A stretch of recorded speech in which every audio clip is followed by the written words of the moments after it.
Nesse segundo bloco, vamos falar sobre os aspectos farmacoterapêuticos no tratamento do diabetes mellitus. Iniciando então o segundo bloco, vamos falar sobre as contribuições da assistência farmacêutica no diabetes mellitus.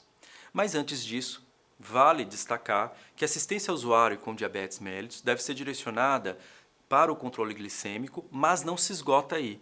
Deve-se considerar também o tratamento das comorbidades, a pesquisa e o tratamento das complicações associadas à doença, e o tratamento e o acompanhamento transcende o descontrole glicêmico, né? Mas também tem o objetivo de reduzir complicações micro e macrovasculares, bem como algumas manifestações agudas. O tratamento, de uma forma geral, envolve medidas não farmacológicas associadas às mudanças de estilo de vida e medidas farmacológicas. Por exemplo, no caso do diabetes tipo 1, nós falamos que tem uma tríade associada a esse processo do tratamento. O primeiro ponto dessa tríade está relacionada à insulinoterapia, o segundo, à monitorização e o terceiro, à educação, né? Onde envolve alimentação, atividade física, educação aos usuários e à família. E vamos falar um pouco mais sobre isso mais para frente. Vale também salientar, no caso do tratamento do diabetes mellitus, o foco na autonomia do usuário e na qualidade de vida do mesmo. Entrando então no tópico de tratamento não medicamentoso, o mesmo tem como finalidade retardar a implantação da doença no caso dos usuários, dos pacientes que ainda não têm um diagnóstico, envolvendo ações de promoção à saúde e prevenção de doenças, e naqueles que já têm o diagnóstico, adiar o tratamento farmacológico ou evitar o aumento do número de medicamentos necessários para o controle, então, desta comorbidade. Envolve ações relacionadas às mudanças dos hábitos de vida, o que inclui a educação em saúde, o que inclui a alimentação saudável, a prática de atividades físicas, redução de peso muitas vezes, diminuição ou abandono de alguns vícios prejudiciais como o tabaco, o álcool e assim por diante. A mudança dos hábitos de vida pode prevenir ou retardar o desenvolvimento de complicações e requer, sem sombra de dúvidas, o envolvimento da equipe interdisciplinar. Importante essa integração total da equipe, envolvendo e considerando todas as características do usuário. No que se refere ao tratamento farmacológico, ele deve ser baseado em estratégias que visam solucionar as alterações fisiológicas presentes em cada indivíduo, portanto, deve ser individualizado, ou melhor ainda, singularizado de acordo com a realidade, com as necessidades de saúde e as condições fisiológicas de cada usuário, de cada paciente. No diabetes mellitus tipo 1, envolve principalmente o uso de insulinas e no diabetes mellitus tipo 2, envolve principalmente o uso de antidiabéticos orais. E a escolha desses antidiabéticos está associada a alguns aspectos. Dentre eles, o mecanismo de resistência à insulina, a falência progressiva das células beta pancreáticas, múltiplos transtornos metabólicos, como disglicemia, dislipidemia, inflamação vascular, dentre outros, as repercussões micro e macrovasculares associadas à história natural ali da doença, dentre outros fatores. No caso do diabetes mellitus tipo 2, entendemos que é um tratamento heterogêneo. No início, muitos casos, muitos pacientes podem apresentar uma resistência à insulina, o que requer o uso de medicamentos que estão relacionados à maior sensibilização da ação deste hormônio, e com a evolução da doença pode ocorrer de ter uma redução também da produção da insulina, requerendo também uma reposição indireta da insulina, o que envolve o uso de alguns medicamentos que chamamos de secretagogos da insulina, ou até mesmo da reposição direta com o uso da insulina. No caso do diabetes mellitus tipo 1, onde envolve essencialmente, principalmente, a insulinoterapia, o que não se esgota somente no uso da insulina, também pode estar associado ao uso de outros antidiabéticos orais, mas principalmente o uso da insulina em virtude da dificuldade de produção da insulina nesses pacientes. A insulinoterapia ela é inserida imediatamente após o diagnóstico desta enfermidade e deve estar associada a medidas não farmacológicas. Devido à natureza progressiva do diabetes mellitus tipo 2, a insulinoterapia também pode ser indicada para alguns casos em que se tem uma falha no controle glicêmico com o uso do tratamento farmacológico por meio de hipoglicemiantes orais também. No slide, eu coloquei um esquema onde nós podemos facilmente identificar os tipos de insulina existentes de acordo com a classificação que está principalmente associada ao tempo para o início da ação da insulina. Então, no slide, podemos ver que existem as insulinas ultra rápidas, onde destacamos a asparte, glulesina e a lispro, e que o início da ação é em torno de menos de 15 minutos. As insulinas rápidas, onde conhecidamente conhecemos como insulinas humanas regulares, e elas têm um início de ação de 30 a 60 minutos. As insulinas de ação intermediária, onde também conhecida como a insulina humana NPH, e que demora de 2 a 4 horas para o início da sua ação, e as insulinas de ação de longa duração, onde nós destacamos aqui a Detemir, Glagina e a Degludec, onde o início da ação gira em torno de 2 horas, mais ou menos.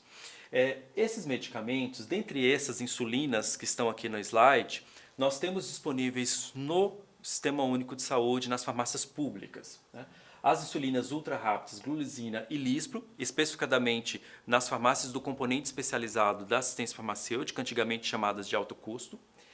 As insulinas rápidas, regular e de ação intermediária, NPH, estão disponíveis na atenção básica, nas farmácias da rede básica municipal. E também é importante lembrar que as insulinas de longa duração, elas foram incorporadas, já tem um parecer de recomendação de incorporação da Conitec, da Comissão Nacional de Incorporação de Tecnologias no SUS, mas elas ainda não foram disponibilizadas. Quando elas forem disponibilizadas, elas também estarão nas farmácias do componente especializado da assistência farmacêutica, que são as farmácias estaduais.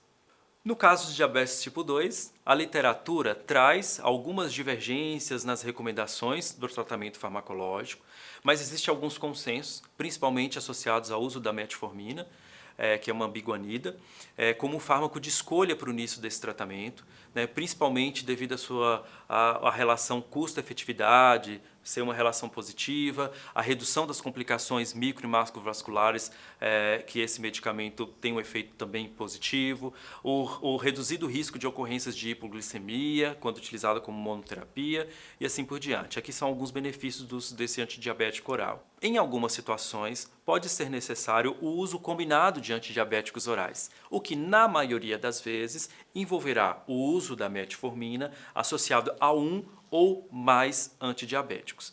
Ou como eu coloquei no slide, um pequeno esquema, onde mostra que geralmente tentamos o tratamento com monoterapia, né, na primeira etapa, e depois pode envolver o uso de outros antidiabéticos, como na etapa 2, na terapia dupla, ou etapa 3, na terapia tripla. De acordo com o mecanismo de ação principal dos antidiabéticos orais, nós podemos classificá-los. Aqui no slide eu trouxe algumas classificações associadas ao mecanismo de ação desses medicamentos. O primeiro deles são os medicamentos que incrementam a secreção pancreática de insulina, que são as classes farmacológicas chamadas de sulfonilureias e gliclinidas. Dentre as sulfonilureias, destacamos a gliclazida, a glibenclamida, a glipizida, a glimepirida e a clorpropramida. Com relação às glinidas, destacamos aqui a repaglinida e a nataglinida. Na segunda classe, né, de medicamentos, são aqueles que reduzem a velocidade da absorção dos glicídios. Esses medicamentos estão classificados principalmente como os inibidores de alfa-glicosidases, onde nós temos como exemplo a acarbose. Outra classe de medicamentos são aqueles que diminuem a produção hepática de glicose, onde aqui destacamos as biguanidas, onde o principal representante é a metformina. Tem aqueles outros que aumentam a utilização periférica da glicose, como as glitazonas, onde também destacamos a rosiglitazona e a pioglitazona. Outra classe são os que exercem um efeito incretínico mediado por alguns hormônios, como GPL1 e GIP. E dentre essas classes de medicamentos, salientamos. Dentre essas classes de medicamentos, temos os incretinomiméticos e as gliptinas. Dentre os exemplos de incretinomiméticos, temos a lilaglutida, a semaglutida, dentre outros. Com relação às gliptinas, temos a sitagliptina, vildagliptina, dentre outros. E por último, temos a classe dos medicamentos que atuam inibindo com o transporte de sódio e glicose dos túbulos proximais dos rins.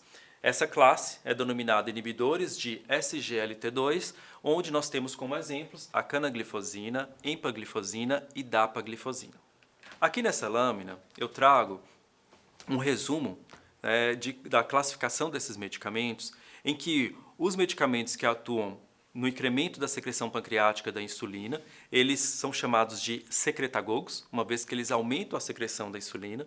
Os medicamentos que reduzem a velocidade de absorção dos glicídios, diminuem a produção hepática da glicose e aumentam a utilização periférica da glicose, eles são chamados de medicamentos anti-hiperglicemiantes, uma vez que eles não aumentam a secreção de insulina. Os medicamentos que atuam exercendo efeito incretínico mediado por alguns hormônios, como sinalizado anteriormente, eles aumentam a secreção de insulina dependendo da glicose e diminuem a secreção de glucagon. E por último, os medicamentos inibidores da SGLT2, eles promovem a glicosúria. Vamos falar agora um pouco sobre cada um dos medicamentos elencados anteriormente que estão disponíveis no SUS. Tá? Ali, anteriormente, é uma lista geral da classificação dos medicamentos antidiabéticos e agora vamos focar naqueles que estão disponíveis no SUS. O primeiro deles é a insulina. A dose diária de insulina depende de vários fatores, como idade, peso corporal, tempo de diagnóstico, estado local da aplicação, gestão de alimentos, o automonitoramento, dentre outros. De modo geral, a dose de insulina pode variar de 0,5 a 2 unidades por quilo por dia, sendo recomendadas também a insulina basal diária, que é de 40% a 60% dessa dose total, e o restante em bolos por correção, uma quantidade de insulina rápida ou de ação ultra rápida para alcançar a meta terapêutica desejada. E também pode-se ter o bolus, refeição, que é quando se tem a quantidade de insulina necessária para metabolizar versus a quantidade consumida de carboidrato. Nessa lâmina, nós temos um quadro onde mostra algumas características das insulinas disponíveis no âmbito do SUS. Nós temos, então, disponíveis de ação ultra rápida as insulinas Aspart e Glulisina. O início da ação dessas insulinas é de 5 a 15 minutos, como eu já tinha sinalizado anteriormente. O pico de ação é em torno de 30 a 90 minutos e tem a duração de 3 a 4 horas. O ideal é que elas sejam utilizadas imediatamente antes das refeições ou imediatamente após a refeição. Tá? Elas possuem um aspecto mais cristalino e estão disponíveis nas farmácias do componente especializado da assistência farmacêutica, antigamente conhecidas como farmácias de alto custo, que são de responsabilidade estadual. Outro exemplo de insulinas disponíveis aqui já nas farmácias da rede básica, nas farmácias municipais, são as insulinas de ação rápida, regular, que tem início de ação de 30 a 60 minutos, o pico de ação de 2 a 3 horas e a duração de 5 a 8 horas do seu efeito. A recomendação é que elas sejam utilizadas 30 minutos antes das refeições e também possuem um aspecto cristalino. Com relação à posologia da insulina NPH, elas podem ser utilizadas geralmente, mais comumente, de 1 a 3 vezes ao dia, e elas possuem um aspecto turvo, que requer uma homogeneização antes da sua utilização. Importante destacar aqui o aspecto dessas duas insulinas que estão disponíveis na farmácia básica.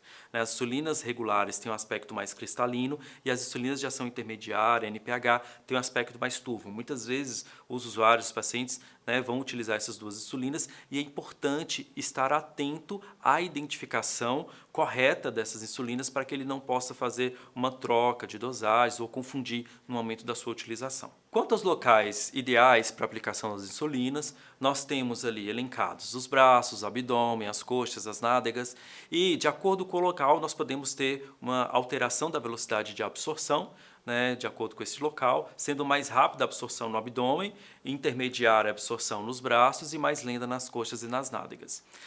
O que se recomenda é que se faça o rodízio dessa aplicação, justamente para evitar lesões fibrosas e também locais mais pobremente vascularizados. O principal efeito adverso do uso da insulina é a hipoglicemia, principalmente noturna, e muitas vezes pode até mesmo ser grave. Portanto, é fundamental o acompanhamento e a monitorização desse paciente, e orientações tanto para ele quanto para os cuidadores ou familiares, quanto aos sintomas e o manejo em caso dessas situações. Com relação aos antidiabéticos orais disponíveis no SUS, são 4. O primeiro deles é a metformina, em que se espera, como efetividade desse medicamento, uma redução na glicemia de jejum de 60 para 60 a 70 mg por decilitro e na hemoglobina glicada uma redução de 1,5 a 2%. A metformina está disponível nas farmácias da rede básica municipal, nas farmácias dose certa, que são aquelas farmácias gerenciadas pela Secretaria Estadual de Saúde, principalmente aqui no município de São Paulo, estão distribuídas nos metrôs, em alguns outros locais, e também nas farmácias que são credenciadas ao programa Aqui Tem Farmácia Popular, e eles são ofertados de forma gratuita.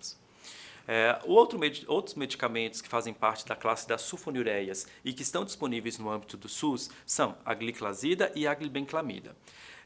Como efetividade, espera-se uma redução para 60 a 70 mg por decilitro de glicemia de jejum dos usuários desses medicamentos e uma redução também de 1,5% a 2% na hemoglobina glicada. Com relação à disponibilidade desses medicamentos no SUS, a gliclazida está disponível somente nas farmácias da rede básica municipal e a glibenclamida está disponível somente nas farmácias dose certa e nas farmácias do programa Aqui Tem Farmácia Popular. A glibenclamida, há um tempo atrás, estava também disponível nas farmácias da rede municipal. Porém, após uma reavaliação da Comissão Farmacoterapêutica da Secretaria Municipal de Saúde, priorizou-se a disponibilização apenas da gliclazida, justamente porque a glibenclamida ainda tem um risco maior de hipoglicemia associada a idosos. E esse foi um dos motivos principais para se disponibilizar a gliclazida e desincorporar a glibenclamida na rede municipal. Mas, para quem tem essa necessidade, esse medicamento está disponível nas farmácias dose certa e nas farmácias do programa Aqui Tem Farmácia Popular. Com relação aos inibidores de SGLT2, nós temos a dapaglifosina disponível nas farmácias estaduais do componente especializado, de acordo com o protocolo clínico e diretrizes terapêuticas e todas aquelas normativas necessárias, de documentos necessários para o acesso a esse medicamento nessas farmácias do componente especializado, antigamente chamadas de farmácia de alto custo. Com relação à efetividade desse medicamento, espera-se uma redução de 60 a 70 mg por decilitro de redução na glicemia de jejum e de hemoglobina glicada, de redução de 1,5% a 2%, assim como os demais. Quanto à metformina, ela tem uma ação associada à redução da liberação hepática da glicose e aumento na captação dos tecidos periféricos, diminuindo assim a glicemia. Quanto à sua utilização, recomenda-se iniciar o tratamento com doses mais baixas, de 500 a 850 mg, durante ou após as refeições, justamente para prevenir alguns desconfortos gastrointestinais. E no caso de falha da meta terapêutica, é possível também associar com outros hipoglicemiantes, como já abordado anteriormente. Quanto à contraindicação, é um medicamento seguro, bem tolerado, porém ele é contraindicado para pacientes com insuficiência renal e em situações que aumentam o nível de lactato, como insuficiência hepática descompensada, sepse, hipotensão. Além disso, recomenda-se evitar o uso em idosos acima de 80 anos. Quanto às sulfonilureias, gliclazida e glibenclamida, elas atuam estimulando a secreção de insulina nas células beta pancreáticas, por isso elas são chamadas de secretagogos, e possuem eficácia similar, porém a gliclazida, como falei anteriormente, de liberação prolongada, ela está associada a uma menor taxa de hipoglicemia. Quanto à utilização, recomenda-se o uso em jejum ou antes das refeições.